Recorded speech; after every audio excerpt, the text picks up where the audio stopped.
नमो अरियंटाणं नमो सिद्धाणं नमो आयर्याणं नमो उवैजायाणं नमो लोये शवश्रावणं चत्तारिमंगलम अरियंतामंगलम सिद्धामंगलम शाहुमंगलम केवलीपंतो धर्ममंगलम चत्तारि लुगुतमा अरियंता लुगुतमा सिद्धा लुगुतमा शाहु लुगुतमा केवलीपंतो धर्मो लुगुतमा चत्तारि शरण भोजामी अरियंते शरण भोजामी सिद्धे शरण भोजामी शाहु शरण भोजामी केवलीपंतो धर्मो शरण भोजामी।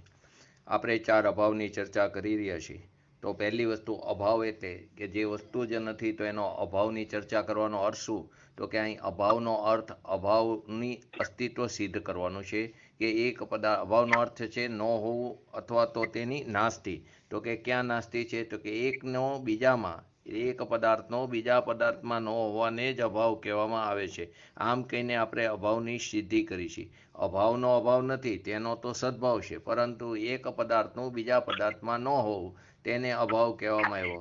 તેવા ચાર અભાવ છે: પ્રાગભાવ, પ્રજ્વંસાભાવ, અનન્યાભાવ અને અત્યંતાભાવ। તો પ્રાગભાવની અંદર કોઈ પણ દ્રવ્યની છ દ્રવ્યની વાત એમાં આવે છે। કોઈ પણ દ્રવ્યની વર્તમાન પર્યાયનો તે જ દ્રવ્યની ભૂતકાલીન પર્યાયમાં અભાવ તેને પ્રાગભાવ કીધો।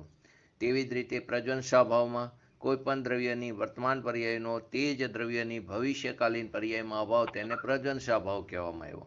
તો ખરેખર તો પ્રત્યેક દ્રવ્યમાં હર સમયે કાર્ય એટલે કે પર્યાય થાય છે।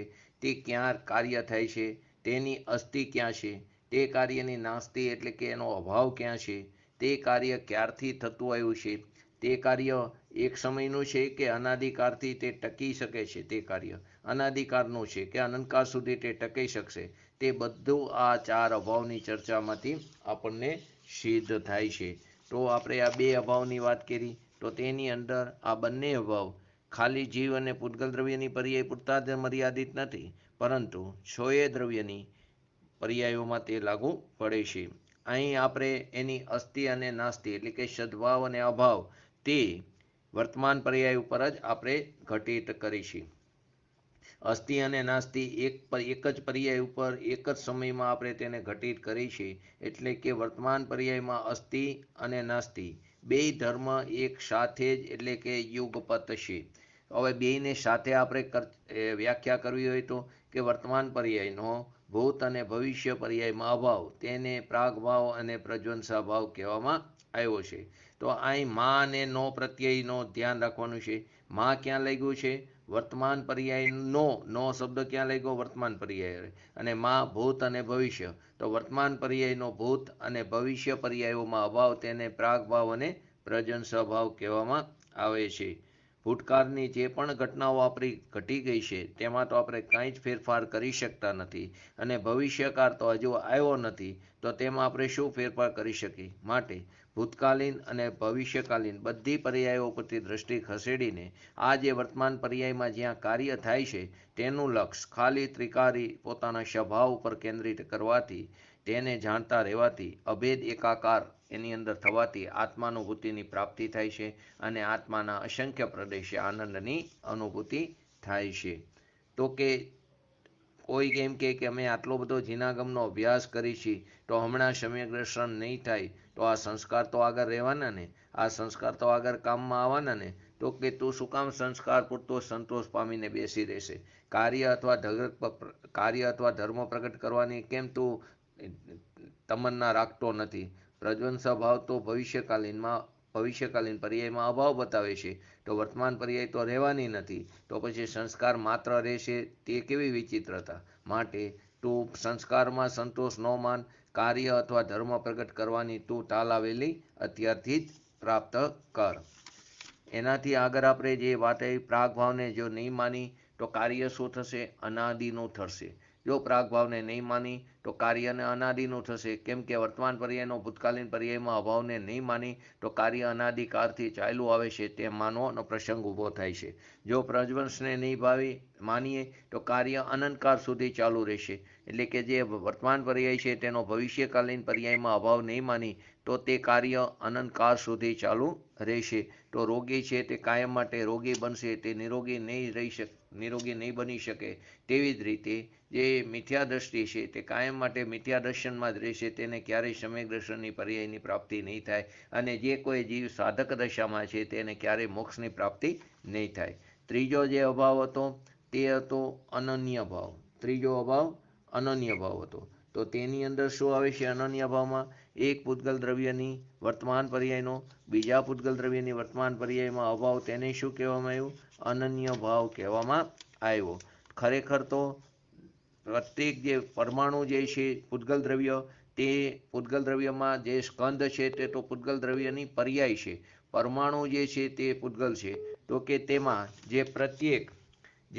પ્રત્યેક પરમાણુની પર્યાય તેઓના પોતાથી જ થાય છે. આમ હોવા છતાં પણ જીવ કારણ કાર્ય વ્યવસ્થા વિશે અજાણ છે અને નિમિત્ત નૈમિત્તિક સંબંધ વિશે પણ જેને જ્ઞાન નથી, તેને એમ જ અનુભૂતિ થાય છે કે એક પૂતગલ સ્કંદને કારણે બીજા પૂતગલની પર્યાયની પ્રાપ્તિ થાય છે, એટલે કે થતી રહેશે. પરંતુ શાસ્ત્રમાં આ કથનો પણ આવે, પરંતુ તે કથનો નિમિત્તનું જ્ઞાન કરાવવા માટે આવે છે. જેવી રીતે નામ કર્મને કારણે શરીરની રચના થાય, તો નામ કર્મ તે પૂતગલ દ્રવ્યની વર્તમાન પર્યાય છે અને શરીરની રચના તે બીજા પૂતગલ દ્રવ્યની પર્યાય છે. તો બંનેનો એકબીજામાં અનન્ય ભાવ છે. પરંતુ શાસ્ત્રમાં આ કથન આવે ત્યાં નિમિત્તનું જ્ઞાન કરાવવા માટે આ કથન આવે છે. એવું આપણે ગઈકાલે એક બીજું એક્ઝામ્પલ લીધું હતું. શાતા અને અશાતા કર્મના ઉદયને કારણે જીવને સુખ દુઃખરૂપ સંયોગો ઉત્પન્ન થાય છે. તો શાતા અને અશાતા તે વેદનીય કર્મ છે અને તે પૂતગલ દ્રવ્યની પર્યાય છે, અને જીવને સુખ દુઃખ થાય છે તે જીવ દ્રવ્યની પર્યાય છે. તો બંનેનો એકબીજામાં અથવા તો સુખ દુઃખ જે સંયોગો છે તે સંયોગો પણ એક પૂતગલ દ્રવ્ય છે. તે બંનેનો એકબીજામાં અનન્ય ભાવ છે, અને પૂતગલ દ્રવ્ય અને જીવ દ્રવ્ય તે બંનેનો એકબીજામાં અત્યંતા ભાવ છે. આપણે એક એક્ઝામ્પલ બીજું પણ લીધું હતું. હાથ એક પૂતગલ સ્કંદ છે, પેન તે બીજું પૂતગલ સ્કંદ છે, સાય તે ત્રીજું પૂતગલ સ્કંદ છે, અને કાગળ તેનાથી ભિન્ન સ્કંદ છે. તો આ બધા પૂતગલ દ્રવ્યનો એકબીજામાં શું છે? અનન્ય ભાવ છે, એકબીજામાં નાસ્તી છે. હવે એકબીજામાં નાસ્તી જ છે તો કોઈ કેવી રીતે કહી શકે કે મેં સારા અક્ષરે લખ્યું, હું સારું પિક્ચર દોરી શકું છું? કેમ કે તે તો એકબીજામાં અનન્ય ભાવ છે. પેનથી પણ દોરી શકાતું નથી. સારી પેન હોય અને એની ટાંચ સારી હોય તો પણ તે દોરી શકાતું નથી. હાથથી પણ દોરી શકાતું નથી, કેમ કે તે બધાનો એકબીજામાં અનન્ય ભાવ છે. અને જીવે ઈચ્છા કરી અને જીવને કારણે થતું હોય તો તેનો એકબીજામાં અત્યંતા ભાવ છે. તો એકબીજામાં નાસ્તી છે તો તે કેવી રીતે સારું દોરી શકે? તે તો તે સમયે તે પૂતગલ દ્રવ્યની વર્તમાન પર્યાયની પોતાની યોગ્યતા, પોતાનો જન્મક્ષણ અને પોતાના ષષ્ટકારકોને કારણે તે સ્વતંત્રતાથી થાય છે. તેવી જ રીતે આપણે એક રોટલીનું પણ એક્ઝામ્પલ લીધું હતું. રોટલી બનવાનું કાર્ય રોટલીમાં પોતાને કારણે થઈ રહ્યું છે. તો કોઈ એમ કે મારે કારણે રોટલી મારામાં એટલી સારી આવડત છે કે જેથી રોટલી ફૂલે જ, તે રોટલી ફૂલ્યા વગરની ન રહે, તો તે ખોટું અભિમાન કરે. કોઈને ન ફૂલતી હોય તો તેના ઘરે તેને વારંવાર ઠપકો મળતા હોય, પરંતુ તેવું થતું નથી. તે રોટલીનું કાર્ય રોટલીમાં થાય છે, અને હાથનું કાર્ય હાથમાં થાય છે, અને જીવનું કાર્ય જીવમાં થાય છે. જો આ ચાર અભાવને સમજ્યા હોય તો આ પ્રોબ્લેમ રહે નહીં. તેવી રીતે દવા ખાવાથી રોગ સારો થાય છે. તો કે દવા જે છે તે પણ એક પૂતગલ દ્રવ્યની વર્તમાન પર્યાય છે, અને રોગ છે તે શરીરની અવસ્થા છે તે પણ એક પૂતગલ દ્રવ્યની પર્યાય છે. તે બંનેનો એકબીજામાં અનન્ય ભાવ છે.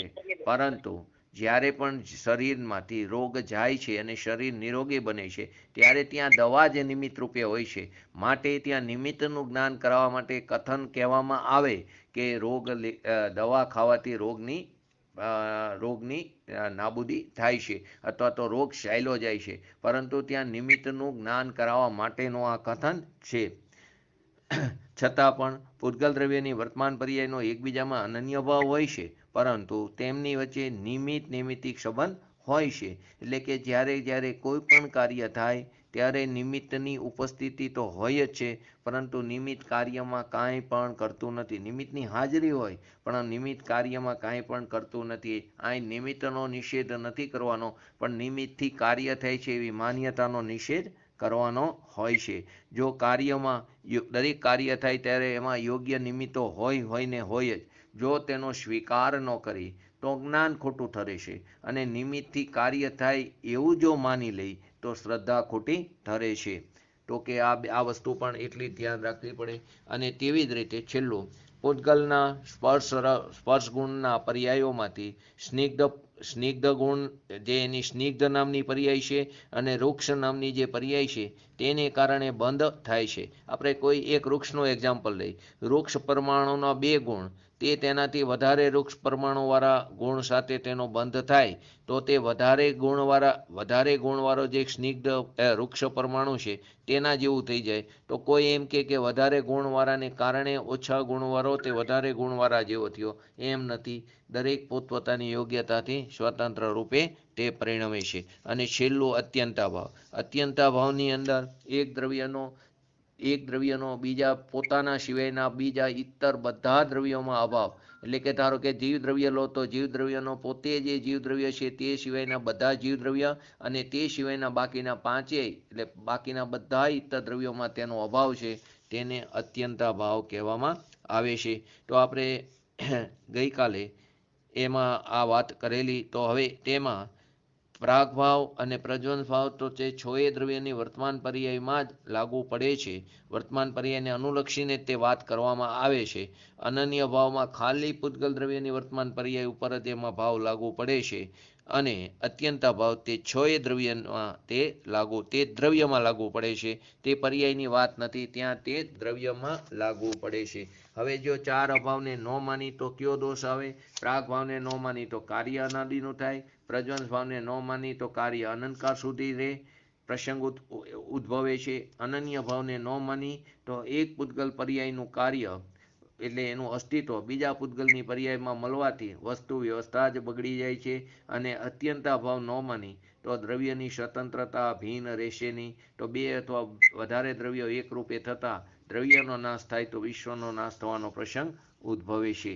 તો આને માનવાથી ફાયદો શું થાય છે? તો કે પ્રાગ ભાવને સમજવાથી જે જીવ અનાદિકાળથી મિથ્યાત્વ રાગદ્વેષાદી પરિણામ કરતો આવ્યો છે તે એને ધર્મ એટલે કે વિતરાગતા ક્યારેય અપૂર્વ કામ પ્રગટ કર્યું નહોતું, તો પણ વર્તમાનમાં નવો પુરુષાર્થ કરીને તે ધર્મની પ્રાપ્તિ કરી શકે છે. કેમ? તો કે તેની વર્તમાન પર્યાયનો તેની ભૂતકાલીન પર્યાયમાં અભાવ હોય છે. બીજું, પ્રજ્વંસ ભાવને સમજવાથી ખ્યાલ આવે છે વર્તમાન પર્યાયમાં તેણે ધર્મ પ્રગટ કર્યો નથી અથવા તો થઈ શક્યો નથી. પ્રગટ કર્યો નથી એનો અર્થ એમ કે પોતાના પુરુષાર્થની નબળાઈને કારણે, અને થઈ શક્યો એ નથી તેનો પોતાને આયુક્ષય પૂર્ણ થઈ ગઈ તો થઈ શકતો નથી. તો પણ જીવ ભવિષ્યની પર્યાયમાં અધર્મ દશાના વ્યયપૂર્વક પોતાના નવા પુરુષાર્થથી ધર્મને પ્રગટ કરી શકે છે. કેમ કે વર્તમાન પર્યાયનો ભવિષ્યકાલીન પર્યાયમાં અભાવ છે.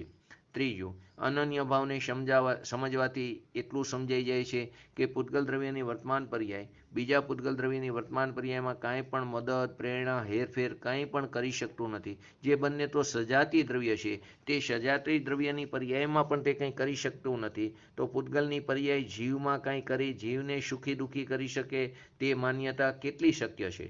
જે પૂતગલ દ્રવ્ય પોતાના સજાતીય દ્રવ્યની પર્યાયમાં પણ કંઈ ફેરફાર કરી શકતી નથી, તો આપણે તો કહેવાય છે અસમાન જાતીય પર્યાય છે. તો કે પૂતગલ દ્રવ્યની પર્યાય તે જીવમાં કાંઈ કરી જીવને સુખી દુઃખી કરી તે કેટલું શક્ય બને?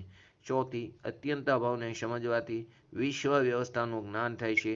વિશ્વના પ્રત્યેક દ્રવ્યોમાંથી પ્રત્યેક દ્રવ્ય પોતાના સ્વચતુષ્યપણે અસ્થિ રૂપે છે અને પરપણે તે નાસ્તિ રૂપે છે. એટલે કે પ્રત્યેક દ્રવ્યની સત્તા પોતપોતાનામાં છે અને તે પરિપૂર્ણ છે. તેને તેના કાર્ય માટે તેની કાર્ય એટલે કે પર્યાય માટે તેને બીજા દ્રવ્યની મદદ સહાયની કાંઈ પણ જરૂર પડતી નથી. હવે આપણે કાલે જે એક્ઝામ્પલ લીધા હતા તો કે 3 જુદા જુદા વાસણમાં એકમાં દૂધ, એકમાં દહીં અને એકમાં છાશ છે, તેઓનો ક્યાં અને કેટલો અભાવ છે? તો કે તેની અંદર વર્તમાન કાળમાં જ આ ત્રણેય કેવા છે? જુદા જુદા પદાર્થ છે. ત્રણેય કેવા છે? જુદા જુદા પદાર્થ એટલે કે પૂતગલની પર્યાયો છે. તેથી તેમનો એકબીજામાં કેવો થયો? અનન્ય ભાવ. વર્તમાન કાળમાં ત્રણેય દૂધ, દહીં અને છાશ ત્રણેય કેવા છે? ભિન્ન ભિન્ન પૂતગલની પર્યાય છે. તેથી તેમનો એકબીજામાં કેવો છે? અનન્ય ભાવ છે. તેમાંના એક એક પરમાણુ, હવે તેની અંદર કેટલા? છાશ છે તે પૂતગલ સ્કંધ છે, તો તેની અંદર રહેલા એક એક પરમાણુનો ઇતર બધા પરમાણુની અંદર અભાવ તે અત્યંત અભાવ છે. ફરીવાર વર્તમાન કાળમાં આ જે ત્રણ જે છે તે ત્રણેય જુદા જુદા પૂતગલની પર્યાય છે, દહીં, દૂધ અને છાશ. તેથી ત્યાં કેવો અભાવ લાગશે? અનન્ય ભાવ લાગશે. તેમજ એ દૂધ, દહીં, છાશ તે તો એક સ્કંદ છે, તેની અંદર અનંત પરમાણુ છે, તો તેમાંના એક એક પરમાણુનો ઇતર બધા પરમાણુમાં અભાવ, તે કયો અભાવ થયો? ત્યાં અત્યંત અભાવ થયો. તે સિવાય તે પર્યાયનો પ્રત્યેકની પોતપોતાની પૂર્વ પર્યાયમાં અભાવ, તે પ્રાગભાવ થયો. તે પર્યાયનો પોતાની ભવિષ્યકાલીન પર્યાયમાં અભાવ, તે પ્રજ્વંસ અભાવ થયો. ચારેય અભાવ અહીં લાગી શકે. ફરી વાર, દૂધ, દહીં અને છાશ તે ત્રણેય ભિન્ન ભિન્ન પૂતગલ દ્રવ્યની પર્યાય છે. તે ત્રણેયનો એકબીજામાં અભાવ તે અનન્ય ભાવ છે. તે એક પૂતગલ સ્કંદ છે, તેની અંદર અનંત પરમાણુ છે, તો એક પરમાણુનો બીજા ઇતર બધા પરમાણુમાં અભાવ, તે અત્યંત અભાવ થયો. હવે કોઈ પણ દૂધ લો, દહીં લો કે છાશ લો, તેની જે અત્યારે વર્તમાન પર્યાય છે તેનો બધી પૂર્વ પર્યાયમાં અભાવ, તે પ્રાગભાવ. અત્યારે તેની જે વર્તમાન પર્યાય છે, ત્રણમાંથી કોઈ પણ એક લો, તેની વર્તમાન પર્યાયનો તેની ભવિષ્યકાલીન બધી પર્યાયમાં અભાવ, તે પ્રજ્વંસ અભાવ છે. આ પ્રકારે એમાં ચારેય અભાવ આપણે ઘટિત કરી શકીએ. બીજું, મોટે મોટે તે લો, મુખ્ય તો અનન્ય ભાવ આવે. બીજું, ભગવાન મહાવીરની વર્તમાન કાળમાં કેવર જ્ઞાન પર્યાય છે, તેમાં પ્રાગ ભાવ અને પ્રજ્વંસ ભાવ લગાડવાનું વાત કરી હતી. તો ભગવાન મહાવીર સ્વામીને જ્યારે તે કેવર જ્ઞાન દશા પ્રાપ્ત થઈ, એટલે કે 13મા ગુણસ્થાન પહેલા સમયમાં તેમને અર્યંત અવસ્થા પ્રાપ્ત થઈ. 13મા ગુણસ્થાનના પહેલા સમયથી તેમને અર્યંત પદની અવસ્થા પ્રાપ્ત થઈ, એટલે કે કેવર જ્ઞાન પ્રગટ થયું. તે પહેલા 12મા ગુણસ્થાનના અંત સુધી તે મતિ જ્ઞાન, શ્રુત જ્ઞાન અને અવધિ જ્ઞાન અને મન પર્ય જ્ઞાન, તે મન પર્ય જ્ઞાન 6 થી 12મા સુધી. બાકી મતિ, શ્રુત અને અવધિ જ્ઞાન તો 3 જ્ઞાનના ધણી હતા, તો કે તે મન પર્ય જ્ઞાન 6 થી 12મા સુધી હતું. તો આ વર્તમાન સમય સુધી કેવળ જ્ઞાન થતું આવ્યું છે. માટે વર્તમાનની કેવળ જ્ઞાન પર્યાયનો પૂર્વની કેવળ જ્ઞાન પર્યાયમાં ફરીવાર વર્તમાન સમય સુધી અત્યારે કેવળ જ્ઞાન ચાલુ છે 13માના પહેલા સમયથી, તો કે વર્તમાનની જે કેવળ જ્ઞાનની પર્યાય અર્યંત અવસ્થાથી લઈને એક સમય પૂર્વેની કેવળ જ્ઞાન પર્યાયોમાં અને અર્યંત અવસ્થા પૂર્વેની બધી જ્ઞાનની પર્યાયોમાં જે અભાવ છે, તે પ્રાગ ભાવ. કયો પેલા ભાવ લગાડ્યો? પ્રાગ ભાવ. કેવી રીતે? કે વર્તમાનમાં અત્યારે જે એની કેવળ જ્ઞાનની પર્યાય છે, તેની પૂર્વેની પહેલા 13મા ગુણસ્થાનના પહેલા સમયથી જેટલી પણ કેવળ જ્ઞાનની પર્યાય થઈ હતી, તે બધામાં અભાવ, તે શું થયો? પ્રાગ ભાવ થયો. અને તે પહેલાની મતિ જ્ઞાન, શ્રુત જ્ઞાન, અવધિ જ્ઞાન અને મન પર્ય જ્ઞાનની કેવળ જ્ઞાન, એ મન પર્ય જ્ઞાનની પર્યાયોમાં તેનો અભાવ, તે કયો થયો? પ્રાગ ભાવ કહેવામાં આવ્યો. આ વર્તમાન કેવળ જ્ઞાન પર્યાયનો ભવિષ્યકાલીન બધી અનંતી કેવળ જ્ઞાનની પર્યાય જે ઉત્પન્ન થવાની છે, તેમાં તેનો અભાવ, તેનો પ્રજ્વંસ ભાવ થયો. ફરીવાર, ભગવાન મહાવીર સ્વામીને 13મા કોઈ પણ જીવને 13મા ગુણસ્થાનના પહેલા સમયે કેવળ જ્ઞાનની પ્રાપ્તિ થાય. અત્યારે એને જે વર્તમાન સમયમાં, એટલે કે જ્યારે આપણે બોલ્યા ત્યારે 5 સમય ગયા, 6 સમય ચાલ્યા ગયા, તો કે જે સમયે વર્તમાન પર્યાયમાં જે સમયની વાત ચાલી રહી છે, તે વર્તમાન પર્યાય કેવળ જ્ઞાનની છે, તેની ભૂતની 13મા ગુણસ્થાનના પહેલા સમયથી તે સમય સુધીની જેટલી પણ કેવળ જ્ઞાનની પર્યાય છે, તેમાં તેનો અભાવ, અને તેના પહેલા 12મા ગુણસ્થાન સુધી એને મતિ, શ્રુત, અવધિ અને મન પર્ય જ્ઞાન, એ 4 જ્ઞાનોની પર્યાયમાં તેનો અભાવ, તે કોનો? કેવળ જ્ઞાનનો, તે પ્રાગ ભાવ થયો. અને પ્રજ્વંસ ભાવ કેવી રીતે આવશે? અત્યારે વર્તમાન સમયમાં જે એની કેવળ જ્ઞાનની પર્યાય છે, તે શાદી અનંતકાળ સુધી એને નવી કેવળ જ્ઞાનની પર્યાયની ઉત્પત્તિ થાય છે, તેમાં તેનો અભાવ, તેને પ્રજ્વંસા ભાવ કહેવામાં આવ્યો. બીજો પ્રશ્ન હતો ત્રીજો, છાપરાને ભીતનો આધાર છે, એટલે કે રૂફ અને દિવાલનો આધાર है, और દિવાલ को જમીનનો આધાર, દિવાલને જમીનનો આધાર છે. શું આ બરાબર છે? તો કે ના. કેમ? તો કે છાપરું એટલે કે રૂફ, દિવાલ અને જમીન, तीनों को એકબીજામાં કેવો છે? અરસ્પર અનન્ય ભાવ છે. છાપરું પણ પૂતગલ છે, ભીત પણ પૂતગલ એટલે કે દિવાલ પણ પૂતગલ દ્રવ્ય છે, અને જમીન તેને પણ પૂતગલ લીધું, તો ત્રણેયનો એકબીજામાં કેવો છે? અનન્ય ભાવ છે. દરેકની સત્તા ભિન્ન હોવાને કારણે દરેક વસ્તુ પોતપોતાના સ્વક્ષેત્ર એટલે કે સ્વચતુષ્યના આધારે છે. તો કે અહીં છાપરું, ભીત અને જમીન ત્રણેયનો એકબીજામાં અરસપરસ અનન્ય ભાવ છે. કે ત્રણેય પૂતગલ દ્રવ્યની અપેક્ષાએ ત્યાં વાત લેવામાં આવી તો પ્રત્યેકની સત્તા ભિન્ન ભિન્ન હોવાથી દરેક વસ્તુ સ્વક્ષેત્રના આધારે છે, માટે ત્યાં કયો અભાવ લાગ્યો? અનન્ય ભાવ. ચોથું, તેજસ શરીર અને કારમાન શરીર, તેનો એકબીજામાં કયો અભાવ છે? તો કે તેજસ શરીર અને કારમાન શરીર બંને પૂતગલ દ્રવ્ય છે, તે બંનેનો એકબીજામાં કેવો થયો? તેજસ શરીરની પૂતગલની વર્તમાન પર્યાય અને કારમાન શરીરની પૂતગલની વર્તમાન પર્યાયનો એકબીજામાં અભાવ અનન્ય ભાવ થયો, કેમ કે બંને પૂતગલ દ્રવ્યની વર્તમાન પર્યાય છે.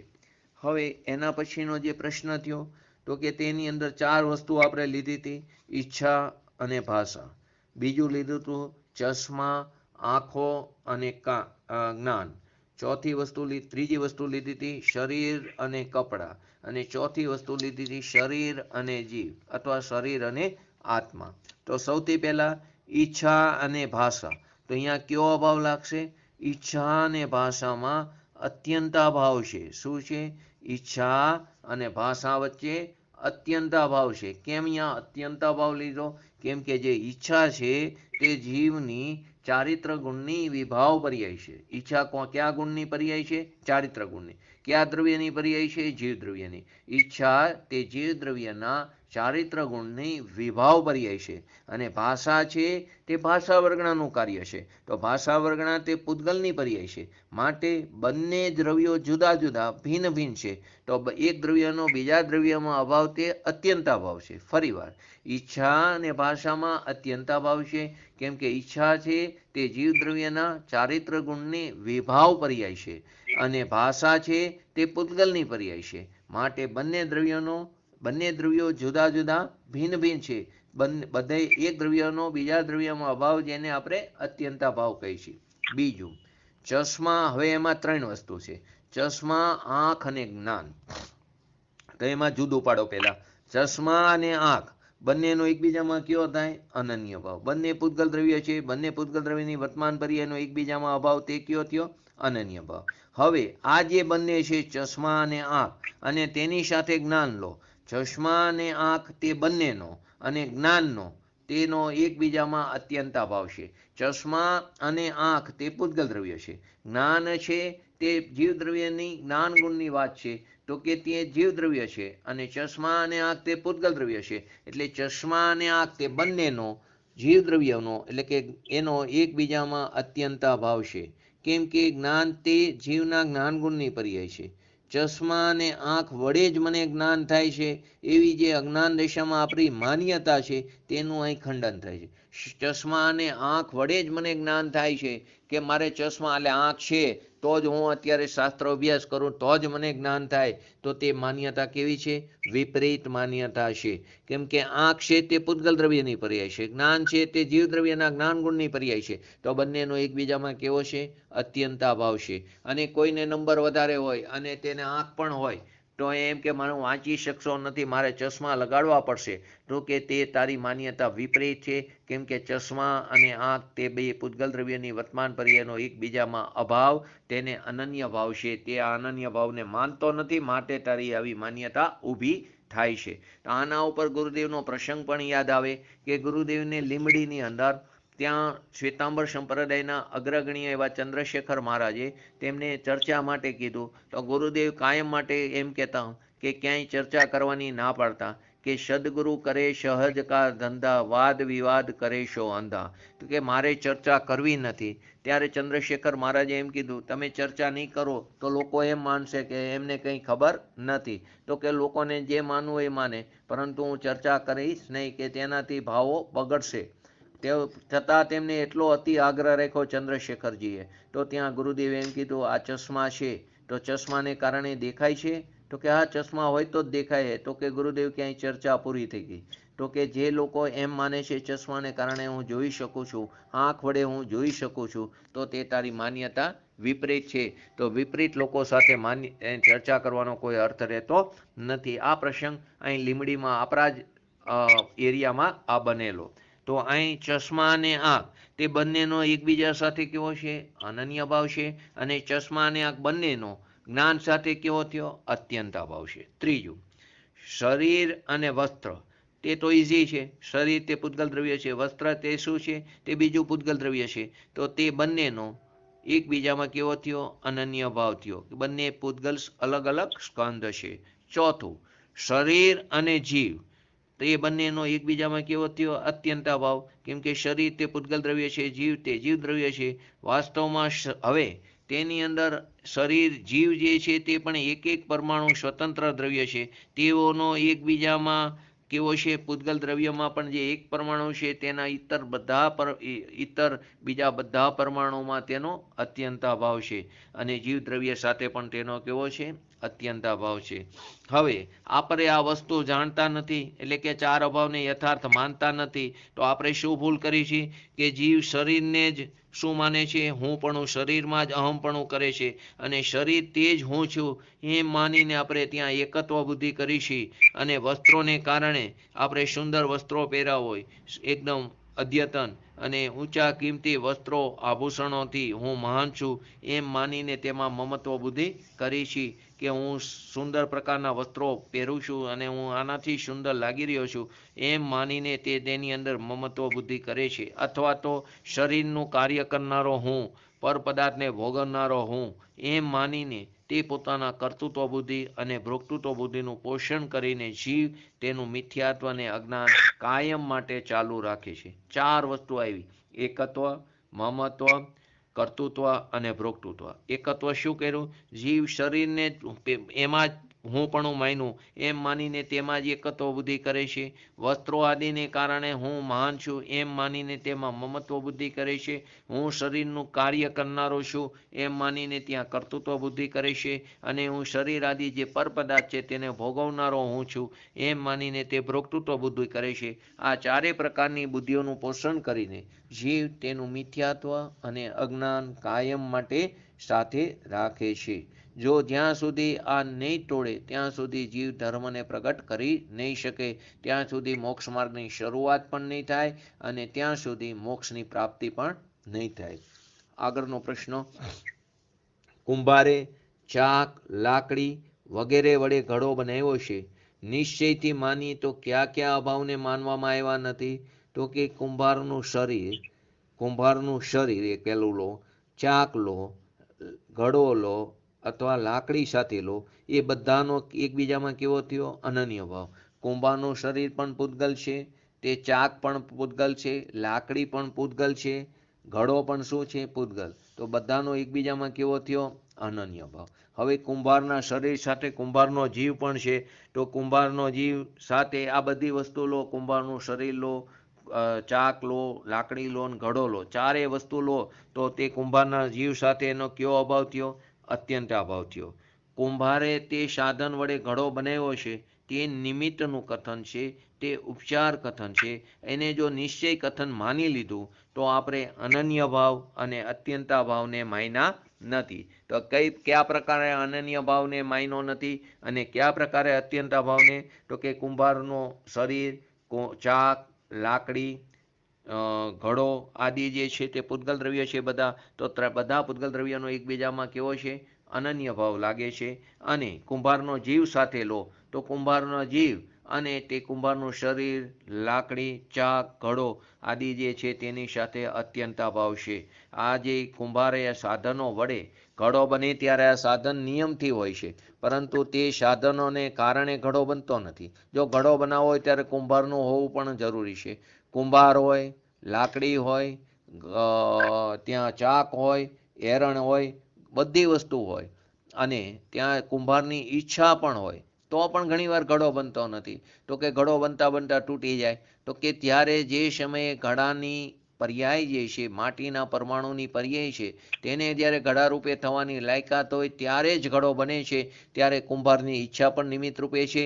ત્યાં કુંભાર પણ નિમિત્ત રૂપે, કોઈ દરજીથી ઘડો નથી બનતો, કુંભારથી જ ઘડો બને છે. તો કુંભાર ત્યાં નિમિત્ત રૂપે છે, એરણ નિમિત્ત રૂપે છે, ચાક નિમિત્ત રૂપે છે, તે બધી વસ્તુ ત્યાં નિમિત્ત રૂપે છે. ત્યારે તે ઘડો બન્યો ત્યારે તેની પૂર્વની જે પર્યાય હતી તેનો વ્યય થઈને ઘડો બન્યો, તો ત્યાં પૂર્વ પર્યાય પણ હોય છે. તો આ બધું કારણ આપણે આ ચાર અભાવને સમજી તો આ વસ્તુ પણ સમજમાં આવે છે. હવે આગળના નવા પ્રશ્નો: આજ હવે તમે આજ મેં આટલું સમજાવ્યું એના ઉપરથી હવે તમને ખ્યાલ આવશે. હવે તમે બોલજો આમાંથી વારા પરથી એક એક જણ બોલશો. એક આરે બધા બોલશો તો અવાજ ફાટી જશે. ચાર ઘાતી કર્મોના નાશથી કેવળ જ્ઞાન ઉત્પન્ન થાય છે એમ માની તો કયો દોષ આવશે? બોલો કોઈ પણ એક. ચાર ઘાતી કર્મોના નાશથી કેવળ જ્ઞાનની ઉત્પત્તિ થાય એમ માની તો કયો દોષ આવે છે? अत्यंत अभाव हो जाएगा इसमें। बराबर से गांधी कानून की पुद्गल वर्णनाएं हो गई। हाँ और केवल ज्ञान जो है ज्ञान की पर्याय है, तो दोनों में अत्यंत अभाव है कि दोनों द्रव्य अलग अलग है। अच्छा, बहुत सरस. अच्छा, કર્મ જે છે તે પૂતગલની પર્યાય છે અને જ્ઞાન છે તે જીવની પર્યાય છે. તો કે દરેકની પર્યાય પોતપોતાના દ્રવ્યમાં થાય છે. માટે પૂતગલ દ્રવ્યનો પૂતગલનો અને જીવનો એકબીજામાં કેવો છે? અત્યંત અભાવ. જીવ પોતે પોતાના સ્વભાવનો અનુભવ કરીને જીવ પોતે ખુદ પોતે પોતાના સ્વભાવનો અનુભવ કરીને તે શુદ્ધોપયોગમાં લીન રહે છે ત્યારે તેને કેવળ જ્ઞાન પ્રાપ્ત થાય છે. મોબાઈલ મ્યુટ કરો. જીવ પોતે પોતાના સ્વભાવનો અનુભવ કરીને શુદ્ધોપયોગમાં લીન થાય છે ત્યારે તેને કેવળ જ્ઞાનની પ્રાપ્તિ થાય છે. તે સમયે ઘાતી કર્મનો તેના પોતાના કારણે પોતાના સ્વયંથી તેનો પૂર્ણતઃ ક્ષય થાય છે. કર્મની અવસ્થાનું એટલે કે નિમિત્તનું જ્ઞાન કરાવવા માટે શાસ્ત્રમાં એવું કથન આવે કે અરિહંત ભગવાને ચાર ઘાતી કર્મનો નાશ કરીને કેવળ જ્ઞાન આદિ અનંત ચતુષ્યની પ્રાપ્તિ કરી. તો શાસ્ત્રના વચનોનો યોગ્ય અર્થ અને મર્મ નહીં જાણવાથી કેટલો બધો અનર્થ થઈ જશે. તો તેનો અર્થ અને મર્મ જાણવાની જવાબદારી આપણી પોતાની છે. નહીં તો તે જ વચનને ખોટો અર્થ કરીને સમજવાથી શાસ્ત્ર તે શસ્ત્ર બનતા વાર નહીં લાગે. વાસ્તવમાં તો કર્મનો ક્ષય પણ થતો નથી. ચાર ઘાતી કર્મનો ક્ષય થયો તેમ કહેવામાં આવ્યું, પરંતુ તે સમયે જે કર્મ છે તે અકર્મ રૂપે પરિણમે છે. શાસ્ત્રમાં ગુરુદેવના પ્રવચનમાં પણ આ વાક્ય વારંવાર આવે છે, કર્મ તે અકર્મ રૂપે પરિણમે છે. કોઈ પણ દ્રવ્યનો નાશ નથી થતો, પરંતુ ત્યાં અકર્મ રૂપે પરિણમે તેને ક્ષય થયો એમ કહેવામાં આવે છે. તો બહુ સરસ જવાબ આપ્યો. હવે આગળ, જીવ ભાષા કેમ બોલી શકતો નથી? મોંમાંથી તો શબ્દો નીકળે છે ને, જીવ ભાષા કેમ બોલી શકતો નથી? પ્રશ્ન શું છે? જીવ ભાષા કેમ બોલી શકતો નથી? મોઢામાંથી તો શબ્દો નીકળે છે ને, તો અહીં કેવી રીતે એનો અભાવ લાગુ પડશે? ફરી વાર, જીવ ભાષા કેમ બોલી શકતો નથી? મોંમાંથી એટલે કે મોઢામાંથી શબ્દો તો નીકળે છે ને. શું લાગશે અહીં? બોલો કોઈ બીજા. છાયાબેન હોય, નિરંજનાબેન હોય, કોઈ પણ બોલો. ચેતનભાઈ હોય, અલકાબેન હોય.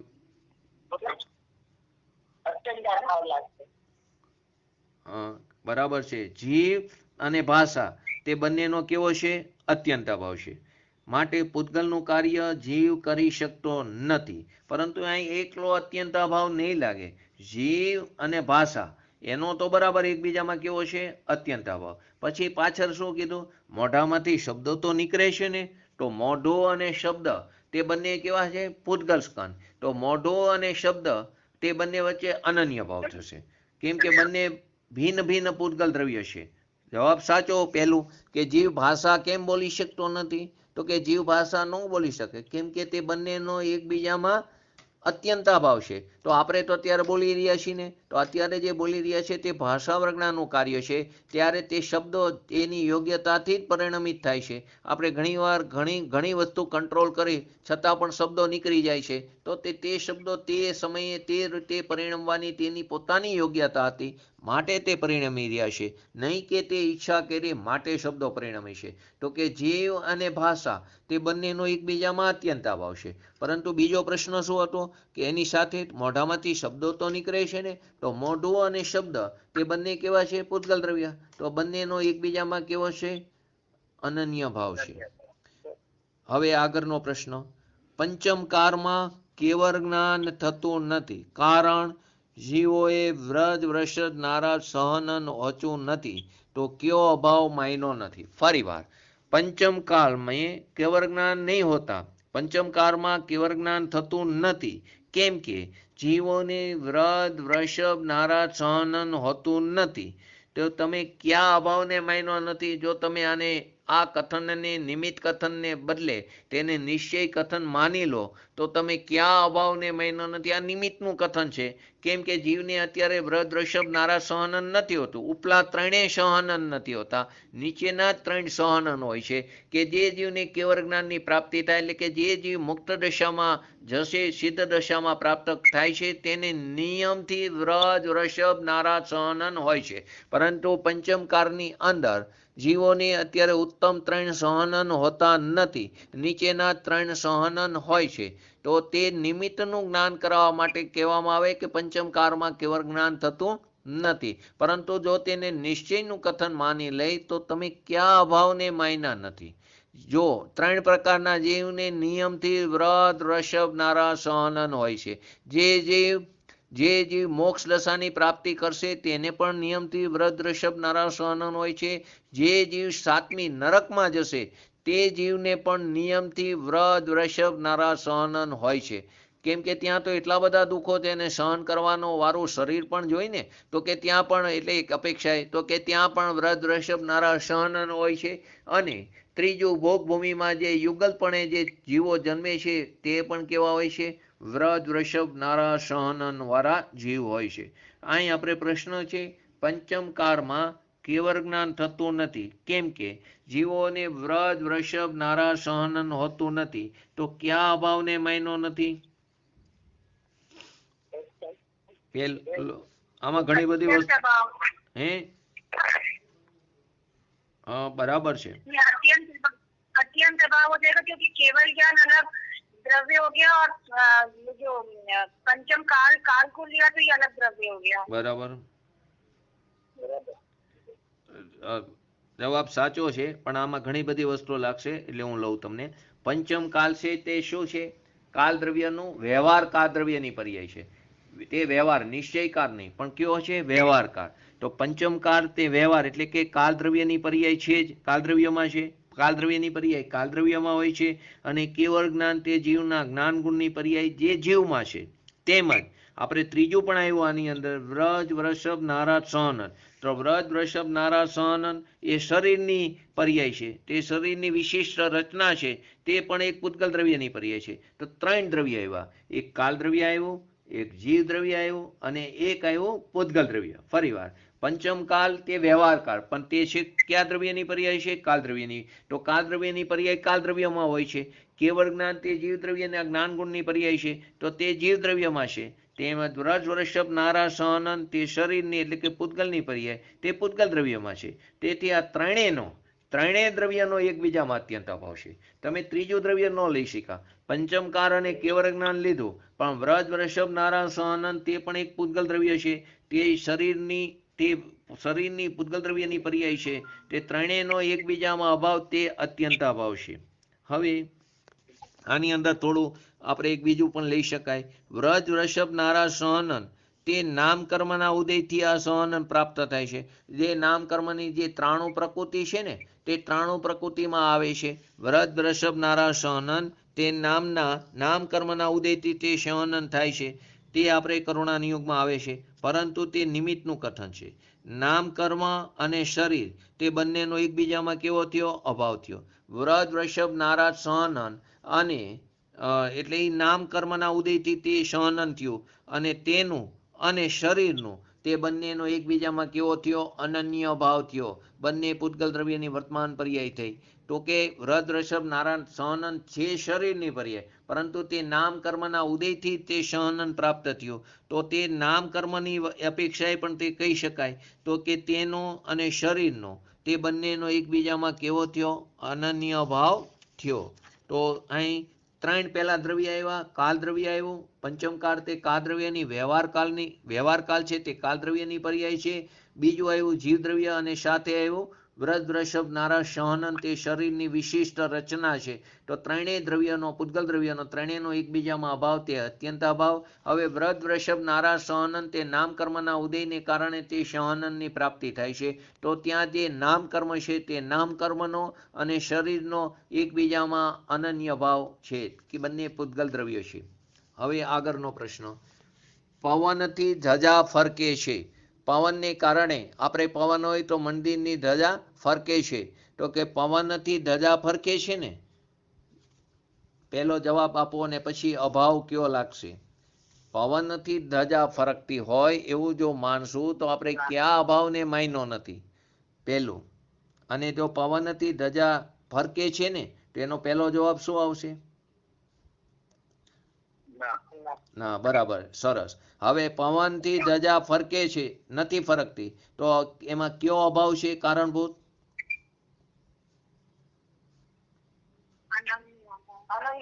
બરાબર, સરસ. પવન અને ધજા તે બંનેનો એકબીજામાં કેવો છે? અનન્ય ભાવ. બંને પૂતગલ દ્રવ્ય છે.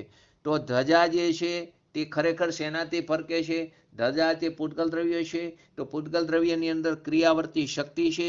તે ક્રિયાવર્તી શક્તિને કારણે તે ધજા ફરકે છે. ધજા પવનને કારણે ફરકતી નથી. ધજામાં ક્રિયાવર્તી શક્તિ છે, માટે ધજા તેની ક્રિયાવર્તી શક્તિને કારણે ફરકે છે. પવનને કારણે ફરકતી નથી. જ્યારે ધજા ફરકતી નથી ત્યારે તેની અંદર જે ક્રિયાવર્તી શક્તિનો જે બીજો ભેદ છે સ્થિર થવાનો, તે ત્યાં ઉદય રૂપે છે. તો તેને કારણે તે ધજા ફરકતી નથી. ત્યારે પવનનું ન હોવું તે નિમિત્ત રૂપે છે. હવે આગળનો પ્રશ્ન. ઘાતી કર્મ અને અઘાતી કર્મ એકી સાથે સાથે રહે છે તો તેઓમાં કોઈ અભાવ નથી ને? તેઓમાં તો કોઈ અભાવ નથી ને. ઘાતી અને અઘાતી બંને કર્મ અત્યારે આપણી સાથે છે. તો ઘાતી અને અઘાતી કર્મ બંને એક સાથે રહે છે તો તે બંનેમાં કોઈ અભાવ તો નથી ને? તે જીવોને સંસારમાં રખડાવે છે ને? બે પ્રશ્નો થયા. ઘાતી કર્મ અને અઘાતી કર્મ બંને એકબીજા સાથે રહે છે તો તેઓમાં તો કોઈ અભાવ નથી ને? અને તે જીવોને સંસારમાં રખડાવે છે ને? જવાબ આપો.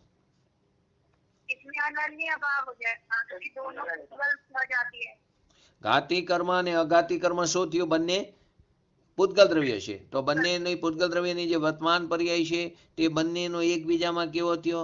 અનન્ય ભાવ થયા. નાનાવર્ણીય, દર્શનાવર્ણીય, મોહનીય, અંતરાય, વેદનીય, આયુ, નામ અને ગોત્ર આ બધાનો એકબીજામાં કેવો થયો? અનન્ય ભાવ કરે. એના વધુ પેટાભેદ કરી તો અસંખ્યાત લોક પ્રમાણ તેના ભેદો થાય છે. આમ તો મૂળ ભેદ આપણે એની ઉત્તર ભેદ કરી તો 148 છે. તે બધાનો એકબીજામાં કેવો છે? અનન્ય ભાવ. હવે બીજો એની અંદર પ્રશ્ન છે, તે જીવોને સંસારમાં રખડાવે છે? ના, બરાબર. તો કેમ? તો કે જીવનો અને આ બધા કર્મનો એકબીજામાં કેવો છે? અત્યંત અભાવ. જીવ દ્રવ્ય છે, કર્મ તે પૂતગલ દ્રવ્ય છે. હવે કર્મને કારણે હું હેરાન થઉં છું, અંતરાય કર્મને કારણે હું બપોરનો સ્વાધ્યાય કરતી નથી કે કરતો નથી, તો તે ખરેખર કેવો અભાવ માન્યો નથી? તે અત્યંત અભાવને માન્યા નથી. તો એક જૈન સિદ્ધાંતને ન માન્યો તો બધી વસ્તુઓ આપણી કેવી થાય? ખોટી ઠરે છે. તો કે કર્મને કારણે હું સ્વાધ્યાય કરતો નથી, માન્યતા ખોટી છે. મારા પુરુષાર્થની નબળાઈને કારણે આપણે સ્વાધ્યાય કરતા નથી અને દોષનો ટોપલો કોના ઉપર આપી છે? અંતરાય કર્મ ઉપર. મારે શું ખબર કેવો અંતરાય છે કે હું કોઈ પણ પ્રવૃત્તિ, ધર્મની પ્રવૃત્તિમાં ભાગ લેતો નથી, તો આપણે દોષનો ટોપલો અંતરાય ઉપર આપી છે. તો કે ખરેખર જીવનો અને કર્મનો એકબીજામાં કેવો છે? અત્યંત અભાવ છે. તો કર્મને કારણે જીવ સંસારમાં રખડતો નથી. એટલે આ વાત સાચી નથી. હવે આગળ. આત્માએ રોટલી પકડી નહીં પણ હાથે તો પકડી ને. આત્માએ રોટલી પકડી ને પણ આત્માએ રોટલી પકડી નહીં પણ હાથે તો પકડી કે ન પકડી? જવાબ શું આવશે? પેલું આત્માએ રોટલી પકડી નહીં. કેમ? તો આત્મા અને રોટલી વચ્ચે શું થયો? અત્યંત અભાવ થશે. આત્મા અને રોટલી તે બંને વચ્ચે કયો ભાવ થશે? અત્યંત અભાવ. માટે આત્માએ રોટલી પકડી નથી, બરાબર, પણ હાથે તો પકડી કે ન પકડી? તો પછી તમે રોજ આ રોટલી તો હાથમાં પકડીને આપો. તો કે હાથ તો કેવી રીતે તમે રોટલી એમને મૂડીને થાળીમાં આવે છે?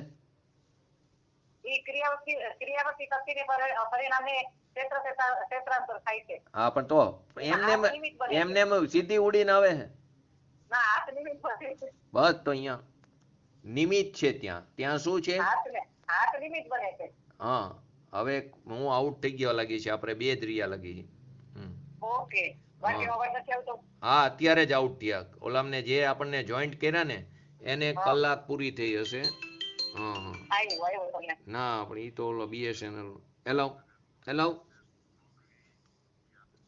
पारिवारिक समस्या है नहीं तो अभी 5 એ તો BSNL છે. હમણાં ઉભા રહો, કોઈ આવશે, લગાડું છું હું તે લાગે તો મારામાં.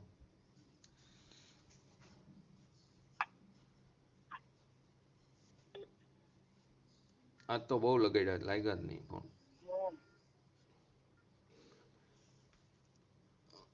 હું અમિતાબેન હોય તો લગાડું એમને. 339 થી શરૂ કર્યા હતા તો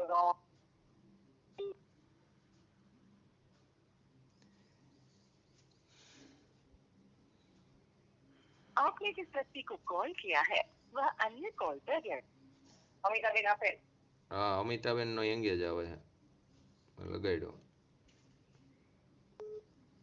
આ કોક નો આવ્યો. હા,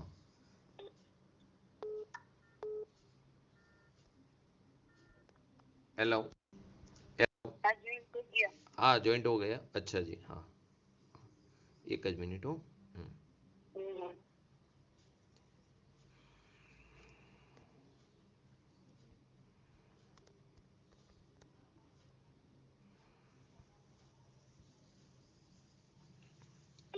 आपके द्वारा डायल किया गया नंबर अभी व्यस्त है. कृपया कुछ समय.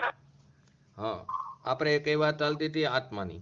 આત્માએ રોટલી પકડી નથી, તે કેમ કે આત્મા અને રોટલી વચ્ચે અત્યંત અભાવ છે.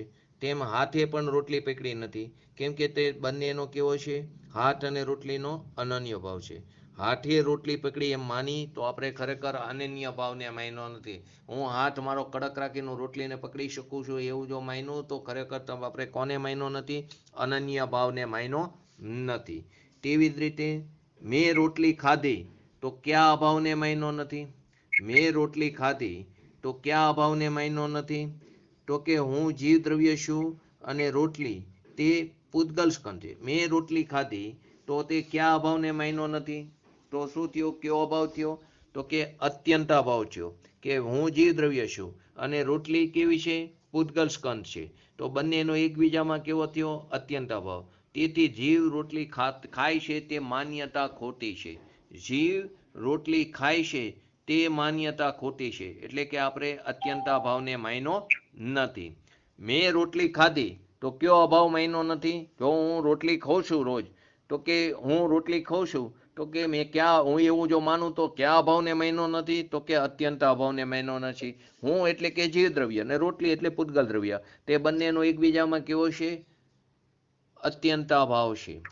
તો પછી કે મારા શરીરે તો રોટલી ખાધી ને, તો શું થશે?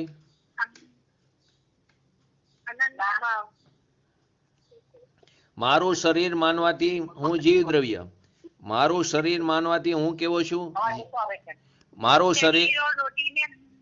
શરીર માનવાથી હું કેવો છું? જીવ દ્રવ્ય. અને શરીર તે પૂતગલ દ્રવ્ય.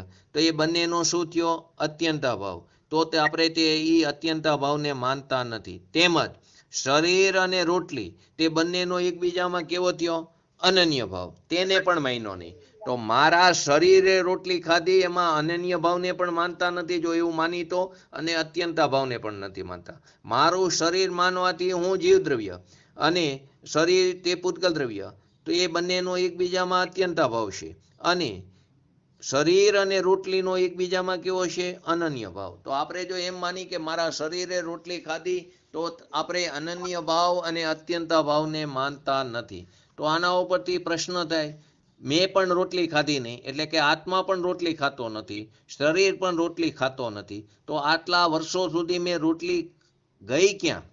આજ સુધી અમે આટલી બધી રોટલી રોજની 4-5 રોટલી 5-6 રોટલી ખાઈ છીએ, તો કે આત્મા પણ રોટલી ખાતો નથી, શરીર રોટલી ખાતું નથી. તો રોટલી ગઈ ક્યાં?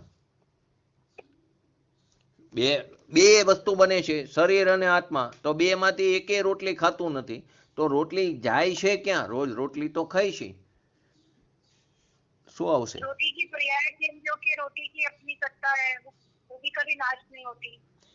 જો જીવ નથી, જીવ રોટલી ખાતો કે નથી શરીર રોટલી ખાતું. રોટલીના પરમાણુ પોતાની જ ક્રિયાવર્તી શક્તિને કારણે પોતાની જ યોગ્યતાથી તેનું ક્ષેત્રથી ક્ષેત્રાંતર થાય છે. જીવ તો માત્ર તેને શું કરે છે? જ્ઞાતા દ્રષ્ટા છે, જેને ખાલી જાણે છે. તે સમયે શરીરની જે ક્રિયા છે, ચાવવું, ગરવું વગેરે શરીરની પોતાની યોગ્યતાથી થાય છે. ત્યારે રોટલીના કટકા થવા, મોઢામાં તેનું ઝીણું થવું, કોરિયો લેવો, એ બધું રોટલીને પોતાને કારણે થાય છે. જો 3 વસ્તુ બની. જીવ તો માત્ર જે થઈ રહી છે ક્રિયા તેને માત્ર જાણે છે. તે સમયે શરીરની ક્રિયા થાય, આપણે મોઢામાં ચાવી છીએ, દાંતથી કટકા કરી છે, એ શરીરની ક્રિયા શરીરથી થાય છે. તે સમયે રોટલીના કટકા થાય, તેના કોરિયા થાય, તે બધું રોટલીની ક્રિયા રોટલીમાં એની પોતાની યોગ્યતાથી થાય છે. તો આ બધા અભાવોને યથાર્થ માનવાની પહેલેની માન્યતા, જો આ બધા અભાવને યથાર્થ માની તો કે તેને પહેલાની માન્યતાનું શું થશે? તે મિથ્યા માન્યતા હવે નહીં રહે. માટે સમ્યક્ત્વની પ્રાપ્તિ માટે યોગ્ય તત્વ નિર્ણય થતો રહેશે. તમને તે રોટલીની ચિંતા છે કે જે તમે ખાધી હતી એમ તમે માનતા આવ્યા હતા, એ તમારી માન્યતાની ચિંતા છે. તમને શું ચિંતા હતી કે અત્યાર સુધી અમે રોટલી ખાધી હતી એવી જે અમે માન્યતા કરતા હતા, એ માન્યતાની ચિંતા છે, જે તમે સાચી સમજતા હતા.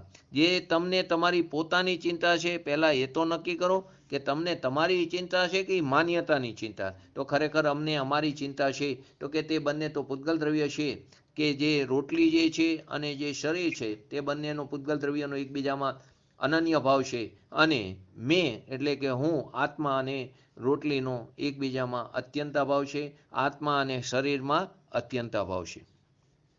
તો હું અત્યાર સુધી જે રોટલી ખાતો આવ્યો છું, તો મેં પણ રોટલી નથી ખાધી, શરીરે પણ રોટલી નથી ખાધી. રોટલીની પોતાની ક્રિયાવર્તી શક્તિને કારણે પોતાની યોગ્યતાથી તેનો ક્ષેત્રથી ક્ષેત્રાંતર થઈને તેનું શરીરમાં તેની પોતાની યોગ્યતાથી વિષ્ટા, મર, લોહી, પરુ આદિમાં વિભાજન થઈ જાય છે.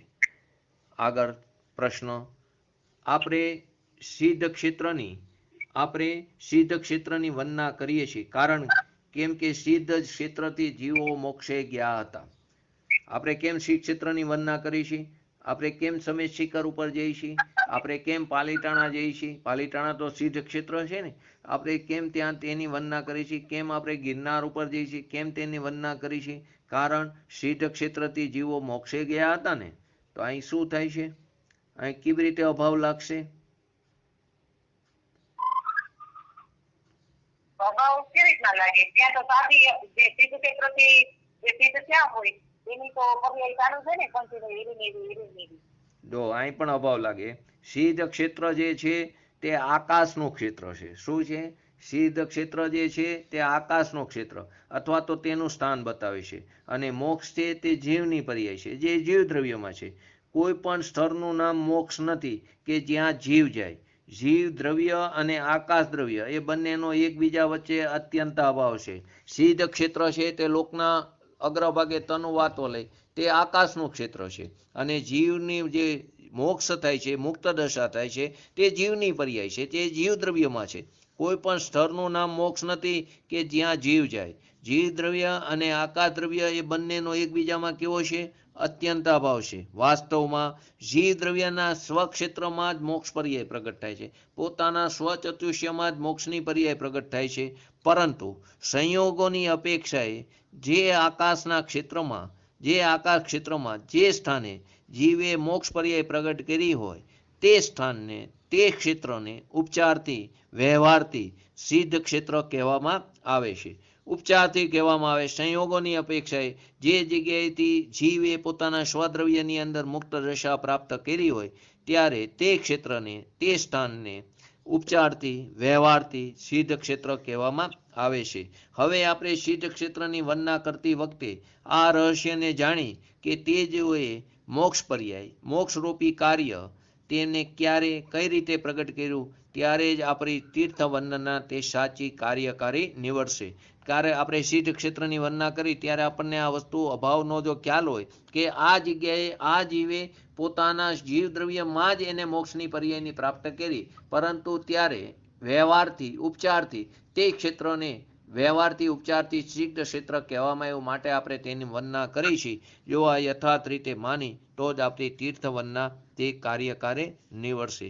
હજી 3-4 પ્રશ્નો રહ્યા એ આપણે આવતીકાલે લેશું, કેમ કે મારા ખ્યાલ પ્રમાણે કલાક પૂરી થવા આવી. તો આગળનો જે પ્રશ્ન છે એ તમારા ઉપર છોડું છું. મન વચન કાયાથી ભગવાનની વંદના કરવાથી લાભ થશે ને?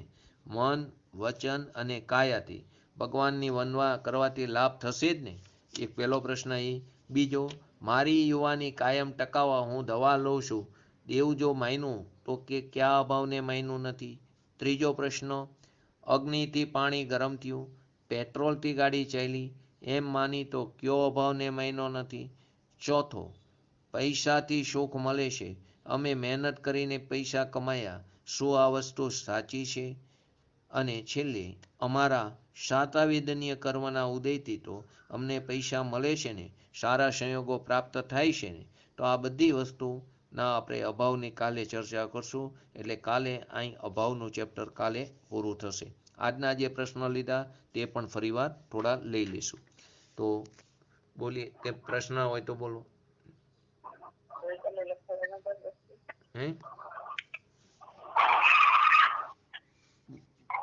બોલીએ શ્રી પંચ પરમેષ્ઠી ભગવંતોનો જય હો. બોલીએ શ્રી જીનવાણી માતનો જય હો. બોલીએ શ્રી પરમ પૂજ્ય પૂર્વ ઉપકારી શ્રી સદગુરુ દેવનો જય હો. બોલીએ શ્રી પ્રસન્નમૂર્તિ ભગવતી માતનો જય હો. બોલીએ શ્રી સનાતન જૈન દિગંબર ધર્મનો જય હો, જય હો. આજે મેં એક હિન્દીમાં એક નિગોદ વિશે બોલ્યો છું રેકોર્ડિંગ કરીને. એ એક હિન્દી ભાઈ બહેનોનો પ્રશ્ન હતો, એના અનુસંધાનમાં છે. તો પહેલી વાર હિન્દીમાં લીધું છે, એટલે કદાચ કંઈક નાની મોટી ભૂલ થઈ હોય બોલવામાં તો તે તમે જોઈ લેજો. અને આવા આજના 5-6 નવા બધાના વિષયો છે, ટ્રાય કરું છું બધાને જવાબ દેવાની, તે પણ સાંભળી લેજો.